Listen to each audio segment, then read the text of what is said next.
I recorded this video about 1 year ago, but I forgot to upload it to the channel. Something happened recently that brought my mind to this particular video, and I thought of posting it right now. So watch and enjoy. Hey guys, welcome back again to my channel. It is Mentor Farms. Of course, you know, here on my channel I'll bring you updates about my project, the tomato and pepper project I'm handling, and also other important informations that you need to know as regards to agriculture and crops, most especially crops. So guys, in today's video we have finished our transplanting.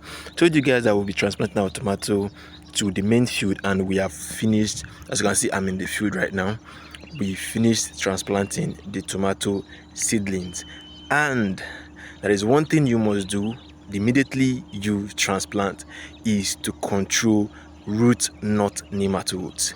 Root knot nematodes are very harmful, especially to tomato seedlings. So immediately you transplant, 6 hours after transplanting, we treat for root knot nematode. So guys, I'm going to show you how you can be able to control root knot nematode in tomato. So guys, in this video I will show you everything you need to know and how you can effectively control root knot nematode in tomato. So immediately it is 6 hours after transplanting, you treat for root knot nematode to control it so that it will not affect your newly transplanted tomato seedlings. So guys, let us delve straight in so you see how you can control root knot nematode. Stay tuned.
So guys, that's how you apply the Vellum Prime, which is the Nematicide, on each of the plants, on the root of each of the plants. As you can see, I'm carrying my knapsack for the treatment, so you continue doing it, just a little drop at the roots of the plants, the tomato plants. That's how you treat with Nematicide.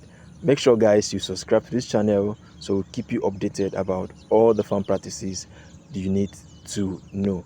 Make sure you subscribe to be part of the family. See you guys in our next video.